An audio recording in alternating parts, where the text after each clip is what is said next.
Hey guys, welcome back to all of you. नमस्कार, स्वागत है आप सबका आपके अपने एनआईसी पोर्टल यूट्यूब चैनल पर, जहां पर आपको आज से साप्ताहिक करंट अफेयर्स आपको पढ़ाया जाएगा। यानी कि जो वीकली करंट अफेयर्स है वो आपके साथ यहां पर साझा की जाएगी। और वहीं पर यहां पर बता दूं आपको, आप तो डेली करंट अफेयर्स आप पढ़ते होंगे, लेकिन आपको यहां पर वीकली करंट अफेयर्स आपको बताया जाएगा। और यहां पर आपको मल्टीपल चॉइस क्वेश्चन भी दिया जाएगा प्रश्नों के साथ, और उसका आंसर भी आपको बताया जाएगा। उसके साथ साथ यहाँ पर जो आंसर का विश्लेषण है, ठीक है, पूर्ण एक्सप्लेनेशन है, वो आपको यहाँ पर वो भी बताया जाएगा। ठीक है, चलिए, आज ये पहला वीडियो है वीकली करंट अफेयर्स का, जहां पर 5 नवंबर से लेकर 11 नवंबर 2023 तक की जो जानकारी करंट अफेयर्स है वो आप सबसे पहले आपको आज यहाँ पर बताने वाले हैं। लेकिन ये वीडियो वॉच करने से पहले, संपूर्ण जानकारी लेने से पहले, वीडियो को लिंक को मैक्सिमम शेयर करें। जितने भी आपके पास कांटेक्ट में लोग हैं, संपर्क में लोग हैं जो कि किसी भी वनडे एग्जाम या कंप्यूटर एग्जाम्स के लिए तैयारी कर रहे हैं, एग्जामिनेशन की प्रिपरेशन कर रहे हैं, उनके पास लिंक जरूर शेयर करें। क्या पता आपका एक लाइक एक शेयर किसी के भविष्य को बना सकता है, किसी के लाइफ को सेट कर सकता है। सो गाइस, यहाँ पर जो पहला प्रश्न है वो ये है कि 11 नवंबर को मनाए जाने वाले राष्ट्रीय शिक्षा दिवस पर किसका स्मरण किया जाता है। यहाँ पर पहला ऑप्शन है महात्मा गांधी, जवाहरलाल नेहरू, मौलाना अबुल कलाम आजाद या फिर सरदार वल्लभ भाई पटेल। तो यहाँ पर जो आपका आंसर है वो आंसर इसका सी है, यानी कि मौलाना अबुल कलाम आजाद। अब इनके बारे में थोड़ा जानकारी लेते हैं। आप देख सकते हैं कि मौलाना अबुल कलाम आजाद भारत के पहले शिक्षा मंत्री यानी कि एजुकेशन मिनिस्टर थे। और उन्हीं की जयंती के उपलक्ष्य में 11 नवंबर को राष्ट्रीय शिक्षा दिवस के रूप में मनाया जाता है। अब जो अगला प्रश्न है वो ये है कि मौलाना अबुल कलाम आजाद ने भारत के इतिहास में क्या भूमिका निभाई थी। तो प्रथम प्रधानमंत्री के रूप में, प्रथम राष्ट्रपति के रूप में, प्रथम शिक्षा मंत्री के रूप में या फिर प्रथम मुख्य न्यायाधीश के रूप में। तो हालांकि ये आपका जो इसका आंसर है वो पहले प्रश्न से ही आपका निकल के आ जाएगा, यानी कि प्रथम शिक्षा मंत्री के रूप में ये भारत के पहले शिक्षा मंत्री थे। अब यहाँ पर जो इसका विश्लेषण है वो देखते हैं। आपको बता दूं कि 1947 से लेकर 1958 तक भारत के पहले शिक्षा मंत्री के रूप में मौलाना आजाद ने साक्षरता पर जोर दिया और प्रबुद्ध व्यक्तियों को आकार देने में शिक्षकों की महत्वपूर्ण भूमिका पर इन्होंने जो है प्रकाश डाला था। अब जो अगला प्रश्न है वो ये है कि भारत अमेरिका 2+2 मंत्री स्तरीय वार्ता के संदर्भ में 2+2 शब्द का क्या अर्थ है, यानी कि जो ये 2+2 ये आपको वर्ड दिख रहा है, शब्द दिख रहा है, इसका सेंस क्या है, इसका जो अर्थ है ये क्या है। तो यहाँ पर देख सकते हैं इसका जो आंसर है वो बी है। ठीक है, प्रत्येक पक्ष से दो दो मंत्री, विदेश मंत्री और रक्षा मंत्री, यानी कि आपके जो आपके फॉरेन मिनिस्टर है, जो आपके डिफेंस मिनिस्टर है, उनसे संबंधित होता है 2+2। यहाँ पर दो राष्ट्र दो देश ये नहीं है, राजनयिक मुद्दों पर 2 घंटे तक चर्चा ये भी नहीं है, दो रणनीतिक साझेदारियां ये भी नहीं है। अब यहाँ पर इसके बारे में जरा जानकारी लेते हैं क्या मामला है। तो आप यहाँ देख सकते हैं कि प्रत्येक पक्ष से दो दो मंत्री, विदेश मंत्री और रक्षा मंत्री। यहाँ पर 2+2 शब्द का प्रत्येक पक्ष जो है यहाँ पर विदेशी मामले और रक्षा मामलों से दो मंत्रियों की भागीदारी को दर्शाता है। यह प्रारूप व्यापक चर्चा की अनुमति देता है, इसमें जिसमें राजनयिक और सुरक्षा दोनों पहलू शामिल होते हैं। और संवाद का उद्देश्य आपसी समझ को बढ़ावा देना और साझा चुनौतियों का जो है समाधान करना होता है। अगला प्रश्न है कि 11 नवंबर 2023 को आयोजित पांचवें भारत अमेरिका 2+2 मंत्री स्तरीय संवाद में भारत के प्रमुख प्रतिनिधि कौन थे। प्रधानमंत्री और वित्त मंत्री या फिर रक्षा मंत्री और विदेश मंत्री। तीसरा ऑप्शन है राष्ट्रपति और व्यापार मंत्री। चौथा है गृह मंत्री और स्वास्थ्य मंत्री। अब आप यहाँ पर गेस करें, कमेंट करें कि इसका जो आंसर है वो क्या हो सकता है। चलिए हम बता देते हैं। जो इसका आंसर है, करेक्ट आंसर वो है बी, यानी कि बी ऑप्शन सही है। रक्षा मंत्री और विदेश मंत्री, इसके इनके बारे में जो मैंने आपको ऑलरेडी जो है इसके जो पहले प्रश्न था उसमें मैंने आपको बता दिया। ठीक है, अब यहाँ पर कौन कौन शामिल हुआ, यहाँ पर आप देख सकते हैं कि 11 नवंबर को मीटिंग हुई थी 2023 को, नई दिल्ली में मीटिंग हुई थी। भारतीय रक्षा मंत्री राजनाथ सिंह और विदेश मंत्री ए जयशंकर ने अमेरिकी समकक्षों राज्य सचिव एंटनी ब्लिंकन और रक्षा सचिव लॉयड ऑस्टिन से मुलाकात की।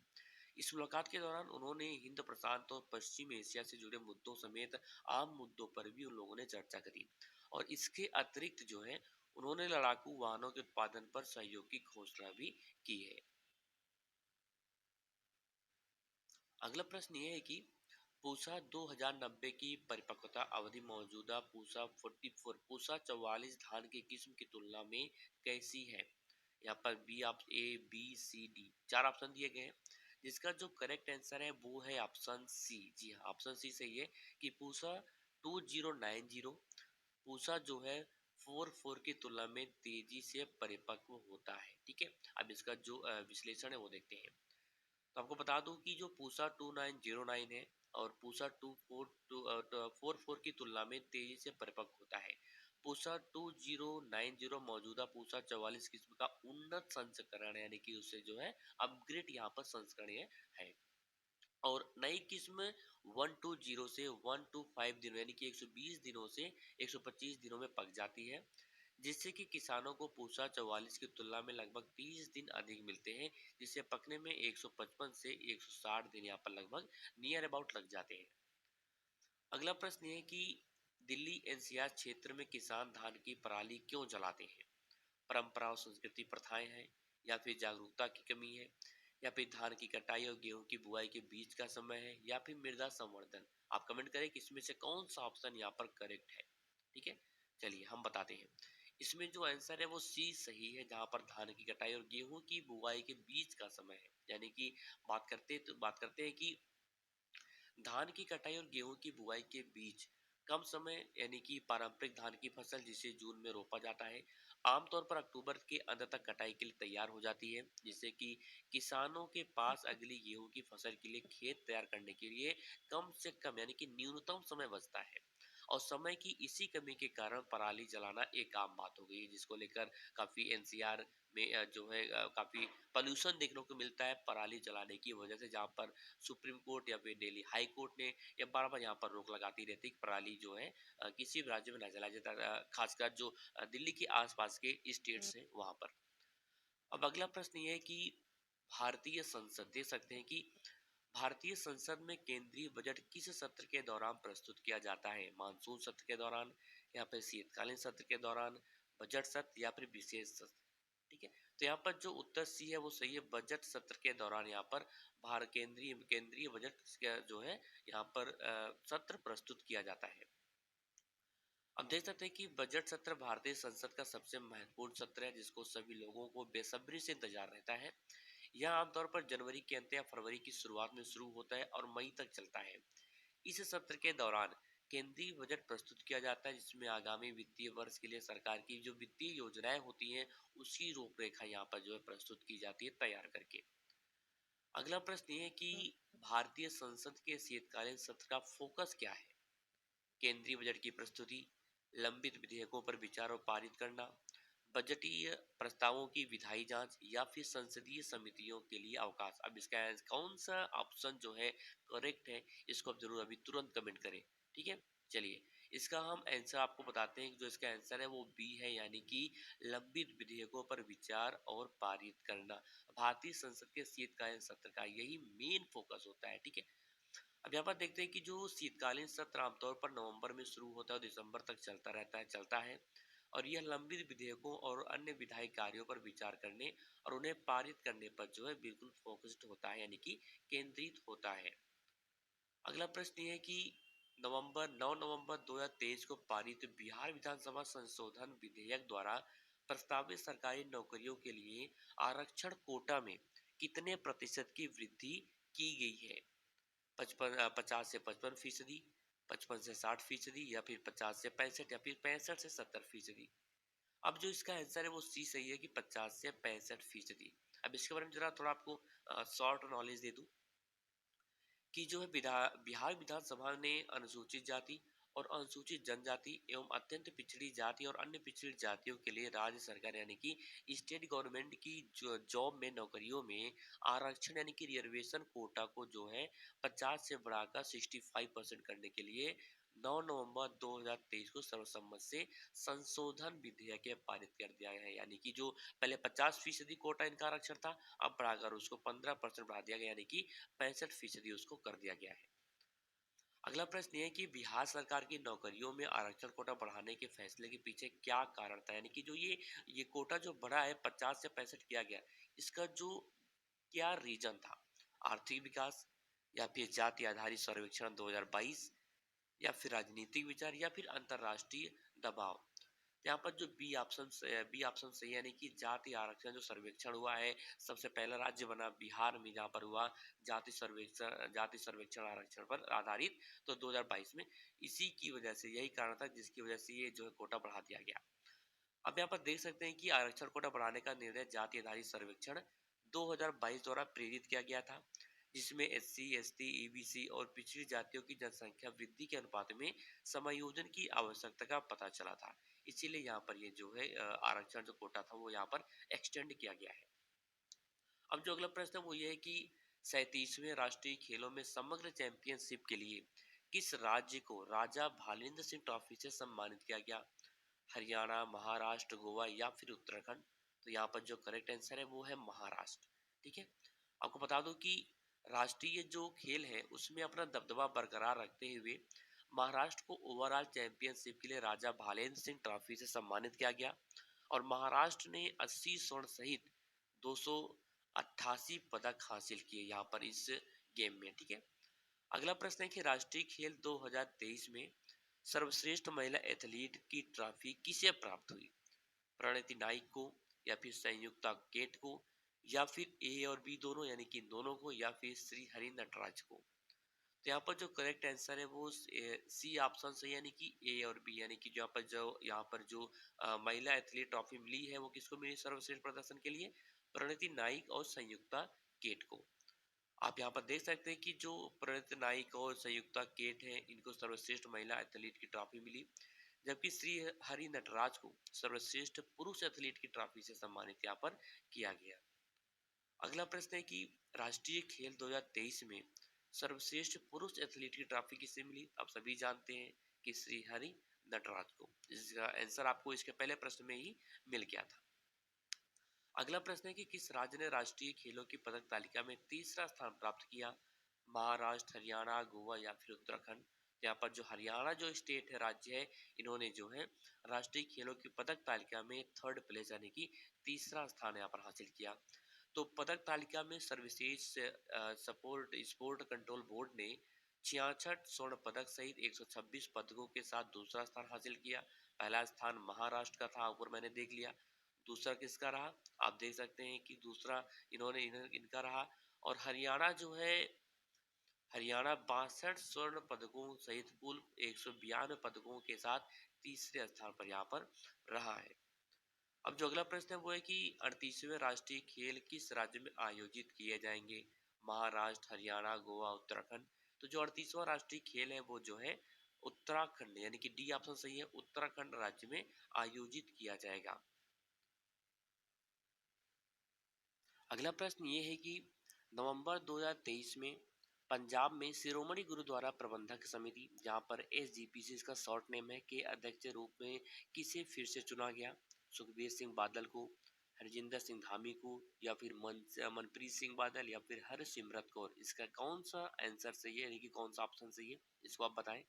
इसका जो ऑप्शन सही है वो हरजिंदर सिंह धामी, यानी कि जो इसका ऑप्शन बी है वो करेक्ट है। हरजिंदर सिंह धामी को 8 नवंबर 2023 को पंजाब में शिरोमणि गुरुद्वारा प्रबंधक समिति के अध्यक्ष के रूप में इनको फिर से, यानी कि पहले भी यही थे और फिर से इनको यहाँ पर दोबारा यहाँ पर चुन लिया गया है। अगला प्रश्न ये है कि शिरोमणि गुरुद्वारा प्रबंधक समिति का क्या महत्व है, इसका जो क्या स्पेशलाइजेशन क्या है? यहाँ पर देख सकते हैं कि यह जो है सिखों का प्रतिनिधित्व करने वाली सर्वोच्च संस्था है, और एसजीपीसी यानी कि शिरोमणि गुरुद्वारा प्रबंधक जो समिति है इसका प्रतिनिधित्व करने वाली सर्वोच्च संस्था भी है। तो यहाँ पर जो बी ऑप्शन है वो यहाँ पर बिल्कुल करेक्ट है। अगला प्रश्न है कि दिल्ली के सभी स्कूल 9 से 18 नवंबर 2023 तक बंद रहेंगे, आखिरकार क्यों? क्या रीजन है? शिक्षकों के हड़ताल के कारण, प्रतिकूल मौसम की स्थिति और बढ़ता प्रदूषण, या फिर गर्मी की छुट्टियां, या फिर अनुसूचित रखरखाव कार्य के लिए? जैसा यहाँ पर आप सभी जानते हैं, यदि आप करंट अफेयर्स अपडेट हैं, न्यूज़पेपर्स को पढ़ते रहते हैं, न्यूज़ को देखते हैं, तो आप बिल्कुल अपडेट होंगे कि जहाँ पर प्रतिकूल मौसम की स्थिति और बढ़ता प्रदूषण के स्तर के कारण, निम्न स्तर के कारण जो है यहाँ पर 9 से 18 नवंबर तक जो है दिल्ली के सभी स्कूल जो है बंद रहेंगे। अब अगला प्रश्न ये है कि यूजीसी के नियम जहाँ पर विदेशी विद्यालयों को भारत में क्या करने की अनुमति देते हैं? तो यहाँ पर भारतीय विश्वविद्यालयों के साथ सहयोग करें, या फिर भारत में परिसरों की स्थापना और संचालन करना, या फिर ऑनलाइन पाठ्यक्रम और दूरस्थ शिक्षा कार्यक्रम पेश करें, या फिर भारतीय संस्थानों के सहयोग से अनुसंधान करना। तो यहाँ पर जो ऑप्शन बी है वो सही है कि भारत में परिसरों की स्थापना और संचालन करना। आप सभी जानते हैं कि भारत में परिसरों की स्थापना और संचालन करना विश्वविद्यालय अनुदान आयोग यानी कि जिसे हम शॉर्ट नेम में यूजीसी कहते हैं। आयोग ने विदेशी विश्वविद्यालयों के लिए भारत में परिसर स्थापित करने और संचालित करने के नियम भी यहाँ पर फिर से पेश कर दिए हैं। अगला प्रश्न है कि नियमों के अनुसार भारत में कैंपस स्थापित करने के इच्छुक विदेशी विश्वविद्यालयों की न्यूनतम वैश्विक रैंकिंग क्या होनी चाहिए। यानी कि यदि कोई विश्वविद्यालय है, विदेशी यूनिवर्सिटी है, ठीक है, विश्वविद्यालय डिग्री कॉलेज है, तो यदि जो है वो भारत में आकर कैंपस अपना खोलना चाहती है, ओपन करना चाहती है, स्थापित करना चाहती है, तो उसके लिए न्यूनतम जो वर्ल्ड रैंकिंग है उसका क्या होना चाहिए। शीर्ष 100 में, या फिर शीर्ष 200 के भीतर, या फिर 300 के भीतर, या फिर 500 के भीतर।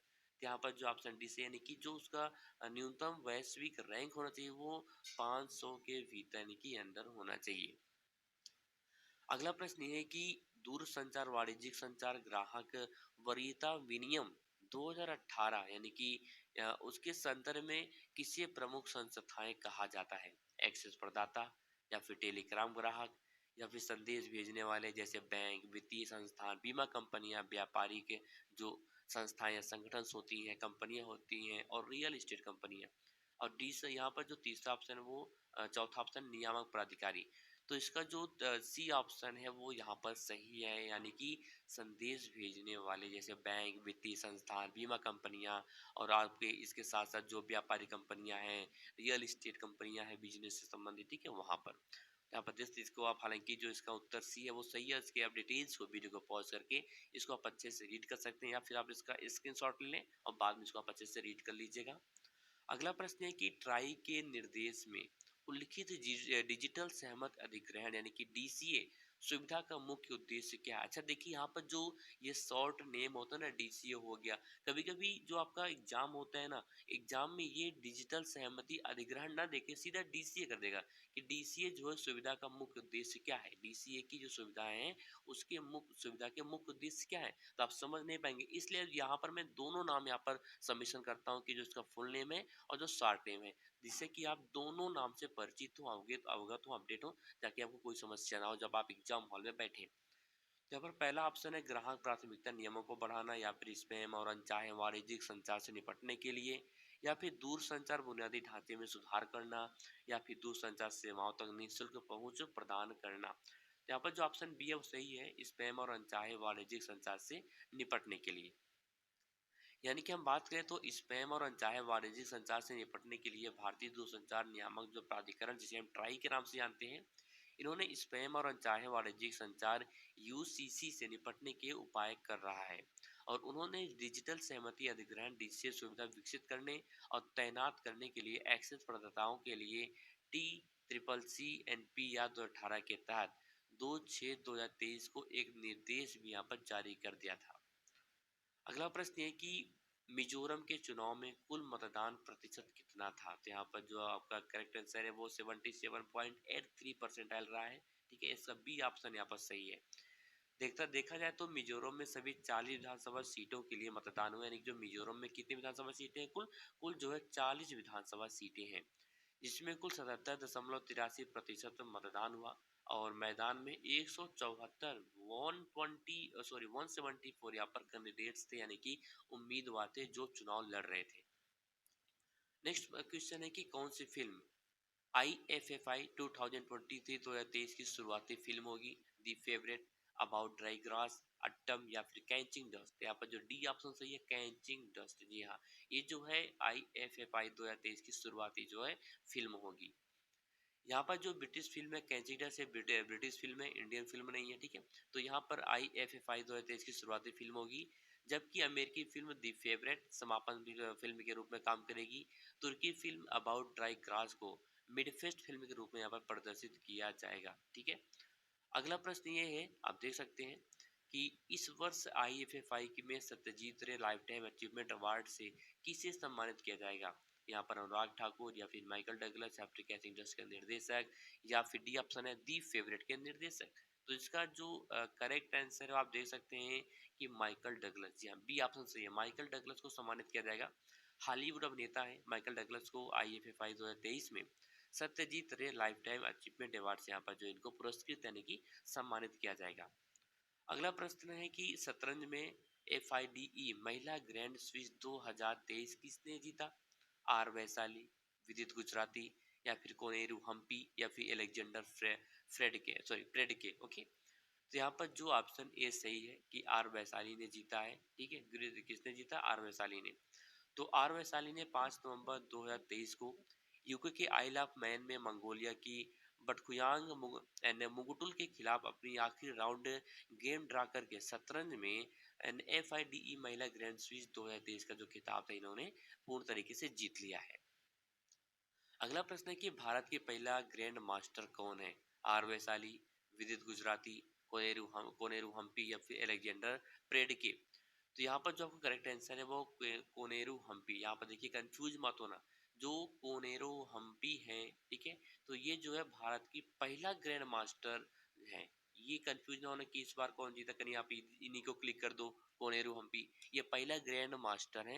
लेकिन यदि पूछा जाए कि 2023 में खिताब किसने जीता महिला ग्रैंड सीरीज 2023 वाला एफआईडी का, तो यहाँ पर आर वैशाली हम टिक करेंगे। ओके, चलिए आगे बढ़ते हैं। अगला प्रश्न है कि दिल्ली में R-D1 वाहन प्रणाली का उद्देश्य क्या है? ध्वनि प्रदूषण को कम करने के लिए, साइकिल के उपयोग को बढ़ावा देना, या फिर यातायात की भीड़ को संबोधित करने के लिए, या फिर वायु प्रदूषण से निपटने के लिए। तो इसका जो करेक्ट आंसर है वो ये है कि वायु प्रदूषण से निपटने के लिए। जी यहाँ पर डी ऑप्शन सही है। आप सभी जानते हैं कि जो दिल्ली एनसीआर खासकर, तो वहां पर धुंध छाई रहती है, जैसे कुहासा टाइप का। तो वहां पर वायु पॉल्यूशन, जो एयर पॉल्यूशन, वायु प्रदूषण बहुत ही ज्यादा है और पराली चलाने की वजह से। तो वायु प्रदूषण की चिंताओं के जवाब में दिल्ली में चालू महीने की 13 तारीख से लेकर 20 तारीख तक एक सप्ताह के लिए आड इवन वाहन प्रणाली लागू की जाएगी। अच्छा, काफी लोग कंफ्यूज होते हैं कि जो ये आड इवन प्रणाली है ये क्या है। तो बता दो, यहाँ पर कुछ दिन निर्धारित किए जाते हैं कि इस दिन ऑड नंबर वाली गाड़ियां चलेंगी और इस दिन जो है इवेंट नंबर वाली गाड़ियां चलेंगी। तो ये ऑड इवेंट जो है एक एक उनका जो है प्रणाली है दिल्ली गवर्नमेंट की, जो जब प्रदूषण होता है तब ये इसको अलाउ करती है, यानी कि लागू करती है। अगला प्रश्न ये है कि 6 नवंबर 2023 को मुख्य सूचना आयुक्त के रूप में किसने शपथ ली? राजीव गौबा, आनंदी रामलिंगम, विनोद कुमार तिवारी, या फिर हीरालाल सामरिया। तो यहाँ पर जो डी ऑप्शन सही है, यानी कि जो हीरालाल सामरिया है, इन्होंने अ, मुख्य सूचना आयुक्त के रूप में यहाँ पर शपथ ले ली है। तो यहाँ पर सूचना आयुक्त हीरालाल सामरिया ने 6 नवंबर को शपथ ली है, और जहाँ पर पद की शपथ राष्ट्रपति द्रौपदी मुर्मू ने राष्ट्रपति भवन में इनको जो है शपथ दिलाई है। अगला प्रश्न है कि 2023 में महिला हॉकी में एशियाई चैंपियंस ट्रॉफी किसने जीती? जापान, चीन, भारत, या फिर दक्षिण कोरिया। तो यहाँ पर जो भारत है 2023 में महिला हॉकी में एशियाई चैंपियंस ट्रॉफी का खिताब जो है जीता है। अगला प्रश्न है कि फाइनल में भारतीय महिला हॉकी टीम ने किस टीम को हराकर एशियन चैंपियंस ट्रॉफी का खिताब 2023 का जीता? चीन, दक्षिण कोरिया, जापान, या फिर सिंगापुर। तो जापान को हराकर, ऑप्शन सी सही है, जापान को हराया था भारतीय महिला हॉकी टीम ने 2023 के, जिसकी ट्रॉफी जो है भारत ने यहाँ पर जीती थी, जिसका आपको मैंने पिछले प्रश्न में इसका आंसर मिला था। नेक्स्ट अगला प्रश्न है, नेक्स्ट क्वेश्चन है कि छत्तीसगढ़ में राजनीतिक विवाद के केंद्र में कौन सा अवैध सट्टेबाजी ऐप था?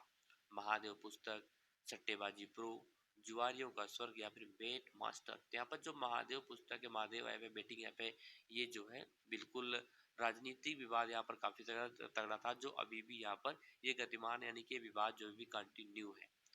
जहाँ पर इलेक्ट्रॉनिक्स और सूचना प्रौद्योगिकी मंत्रालय ने 5 नवंबर को 22 अवैध सट्टेबाजी ऐप्स और वेबसाइटों के खिलाफ ब्लॉगिंग आदेश जारी किए। और प्रवर्तन जो निदेशालय है, यानी कि ईडी ने एक अवैध सट्टेबाजी ऐप सिंडिकेट के खिलाफ जांच की, और उसके बाद छत्तीसगढ़ में महादेव बुक पर छापेमारी भी इन्होंने करी थी। ओके, कब? 5 नवंबर को। अगला प्रश्न ये है कि वायु गुणवत्ता नियंत्रण के संदर्भ में ग्रेव फोर्स का क्या अर्थ है? जो ये ग्रेव फोर्थ है, इसका क्या सेंस है, क्या मीनिंग है?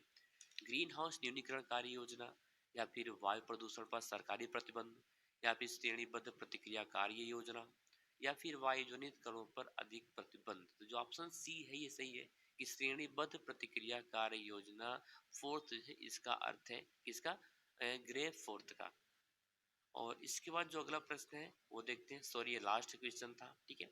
और जो इसका थोड़ा विश्लेषण है वो देख लेते हैं कि जहां पर श्रेणीबद्ध प्रतिक्रिया कार्य योजना चुनाव फोर्थ सरकार ने 5 नवंबर 2023 को तत्काल प्रभाव से ग्रेडेड रिस्पांस एक्शन प्लान यानी कि ग्रैप फोर्थ प्रतिबंध लागू किया, जो वायु प्रदूषण नियंत्रण योजना के अंतिम चरण का जो यहाँ पर प्रतिनिधित्व करता है, ठीक है। सो गाइस ये लास्ट क्वेश्चन था। तो अब चलिए मिलते हैं अब 2 दिन के बाद इस वीक का जो आपका ये दिस वीक चल रहा है करंट वीक का करंट अफेयर्स के साथ। और वीडियो को मैक्सिमम शेयर करें। यदि कोई कंफ्यूजन है, कुछ ऐसे प्रश्न पॉइंट्स हो, ऑप्शंस हो, या फिर कुछ ऐसे डिक्लेरेशन हो, क्लेरिफिकेशन हो जो आपको समझ में ना आई हो, आउट ऑफ माइंड हुआ हो, बिल्कुल आप कमेंट सेक्शन में कमेंट करके पूछ सकते हैं। या फिर आपको डिस्क्रिप्शन बॉक्स में टेलीग्राम ग्रुप का लिंक मिल जाएगा, व्हाट्सएप ग्रुप का लिंक मिल जाएगा, उसको ज्वाइन कर लें और आप अपने सभी डाउट्स को, समस्त डाउट्स को आप वहां पर क्लियर कर सकते हैं।